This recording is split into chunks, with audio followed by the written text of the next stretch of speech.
Whenever a man starts to seriously improve anything in his life, you can be sure there has been at least one broken or toxic relationship somewhere in his past that has ignited the change. In fact, a study from Garage Gym found that 82% of male participants reported working out more frequently after being dumped. We might argue that behind every big success of a man, there has been one big frustration, often linked with a difficult relationship that has affected his self-esteem. That can be a girlfriend, some ex-colleagues at his job who made fun of him, anything like that. Which is why we are going to dive into some NLP techniques, coming from experience, that can definitely help dealing with those things.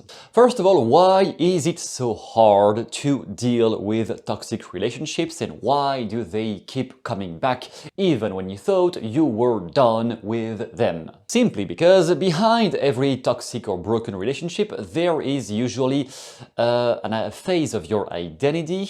When people try to keep you stuck into an old phase of your life, it means your identity is somehow updating, trying to update, and some people don't want you to update, they want you to stay exactly where you have been so far, where you have been stuck in maybe some toxic environments. And when you start to climb and change, that is an offense to people who don't want to change. They see that as an attack unconsciously, and they try to keep you stuck where you have been so far. But our identity is constantly evolving through time, and it is dependent on the context. Sometimes you get into a new job, a new country, whatever, and you are not the same person anymore after a few months. And when you discuss with some people who used to be toxic in your life, they may not understand why you don't have the same hobbies anymore, why you don't want to engage into the same activities anymore. That will create conflicts. And this is the main topic of this video right here, how to deal with those conflicts. The first NLP technique we are going to elaborate on is something widely known in the field of NLP, known as dissociation. However, I wanted to add a little twist to that technique to make it more congruent with the topic of distancing yourself from toxic people. Usually, dissociation is something you have probably heard of. You imagine yourself from a distance. So if you used to get caught, if you have had a trauma about losing somebody in a fire, obviously you are going to see yourself from the outside as if you could witness yourself in the fire, and then there is a whole healing process to detach all the emotions. That is the basic process. The reason I call this technique the mountain trip is because instead of just dissociating from the situation where you have been stuck with a seriously confrontational toxic person, you are going to imagine there is a mountain, and you and that person, or the type of people you need to deal with that are heavily toxic in your life, any archetype, any type of person like this, or one specific person, if there is really somebody right now you need to distance yourself from, you imagine yourself at the beginning, at the foot of that mountain, in the beginning with that person. And then you start imagining from a distance, you can see yourself and that person, you start, only you, not that person, you start walking up, you start climbing the mountain. Only a few steps at first. You climb a few steps up on that mountain, and you look back on the person who stayed exactly where he or she is. You notice what comes out, what comes up in your mind. What new thoughts pop up? Maybe nothing yet, maybe something already is arising. Maybe some realizations about why the hell am I putting myself through so much shit, or maybe it's nothing yet. You keep on climbing up and up. And the more you climb up on that mountain, the more you can look at the person who is not following you, because that person is either not mentally equipped to follow you on your path of life, or maybe they don't want. They want to stay where they are, and they don't wish to follow you where you have healed, where you have improved yourself. They just don't want any of that. Fine, you keep climbing up, and you remain aware of any new thoughts rising as you climb up that mountain. Every 10 or 15 steps, you can just look back and notice how smaller and smaller that person is starting to become in your imagination. And as you get close to the top of the mountain, you can now look how insignificant that person looks like from the top of the mountain. And now from the top of the mountain you can associate fully, because so far maybe you were only seeing yourself climbing, you were not the one directly climbing the mountain. Now in your imagination you can come back associating fully with the person you are having climbed up to the top, and looking back on the person who is still at the bottom, and noticing what do you think of that person now that he or she is at the bottom and you are up there. The next technique is called the meta frame, coming from the original sleight of mouth model from Robert Dills, that I have adapted to my model Magical Linguistics. The meta frame is going to have threat to anything where you used to have trouble arguing with. Any conversation that used to get you offended, triggered, maybe defenseless, speechless. How do you respond to people who use arguments that tend to silence you somehow? And on the side note, that is also the response to your comment about how would you answer to a jealous person or friend who's trying to damage you in front of others using a negative reframe of you. What's the best move to save your value? There are different moves that can be used, but the meta frame is, I would say, the first go-to if you are unsure about how can you respond non-violently with no aggressiveness to somebody who has tried to get you triggered because they show that they're superior to you.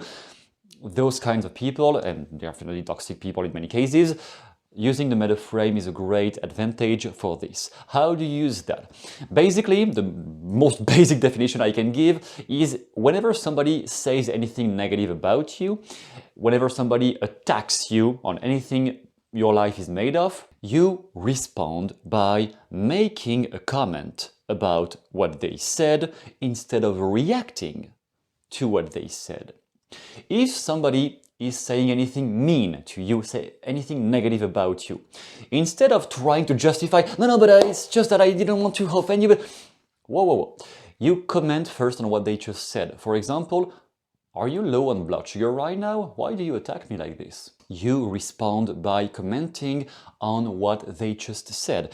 You might make a comment about the meaning of their statement, about the meaning of their question. If it is a question intended to get you offended or intended to get you stuck in the conversation, you can ask, can I ask you why do you ask that? Can I ask you what is the purpose of you saying this right now?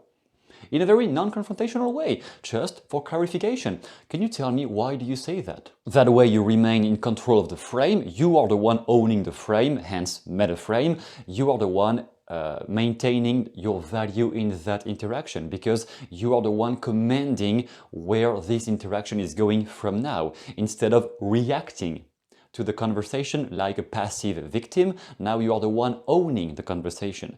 You are the director who is directing the whole movie of that conversation, and you decide from the get-go where that conversation is going. When you ask somebody to clarify what they meant on purpose, you are establishing a frame of I am deciding if this conversation is worthy or not.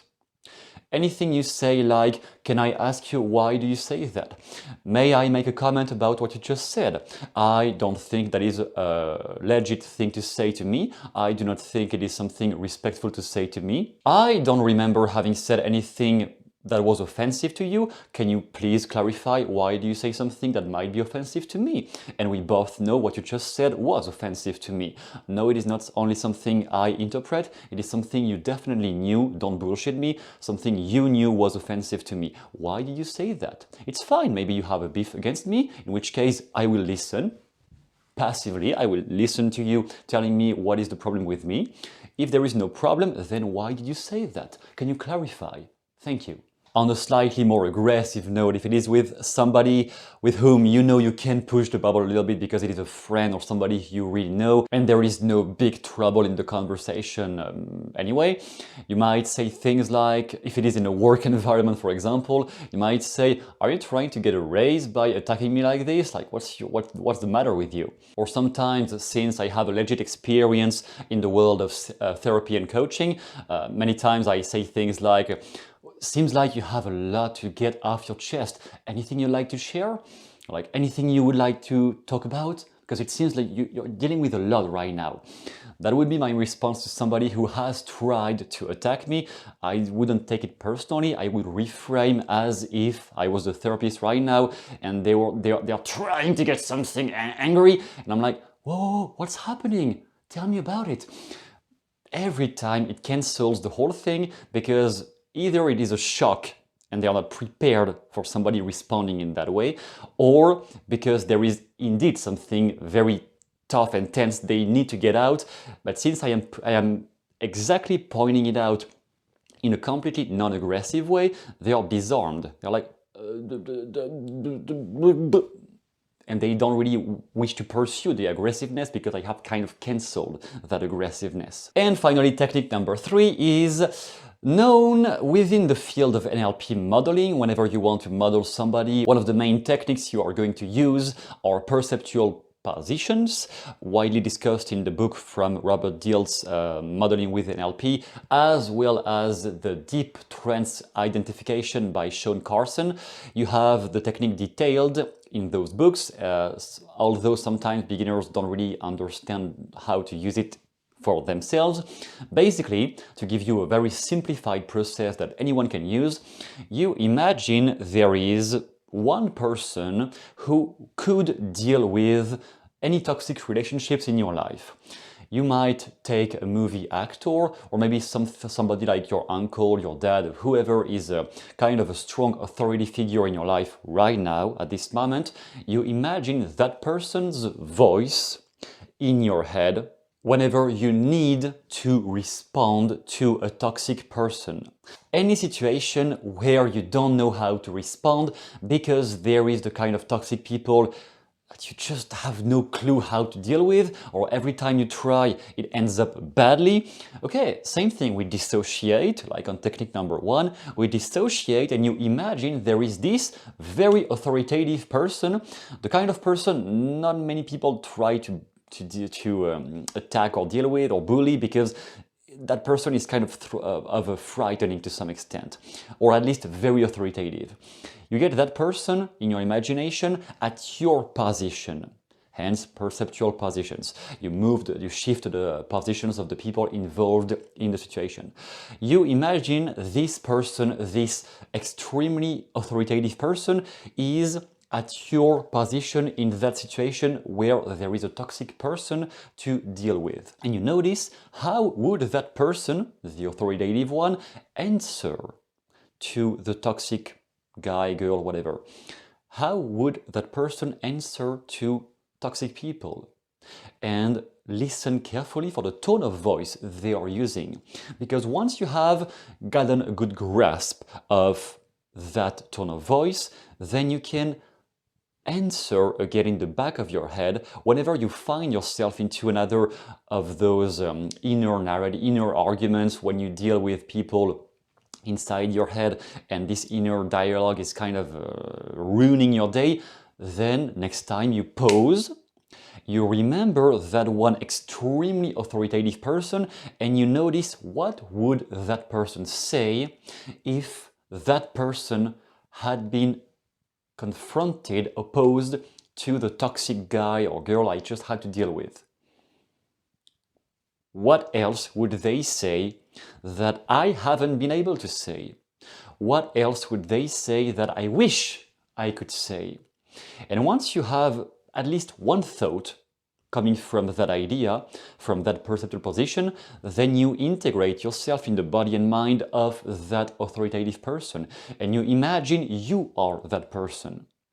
Next time you interact with the toxic people, you deal with toxic people by elevating the status you deserve, you presume having in that conversation. Metaframe again. The status you presume having is the status people will respond to. If it is insecure inside, obviously it's not going to work. However, if you have rehearsed that sufficiently, at some point you will at least have access to some of the behaviors of such people, extremely authoritative people who can command respect. How would they respond?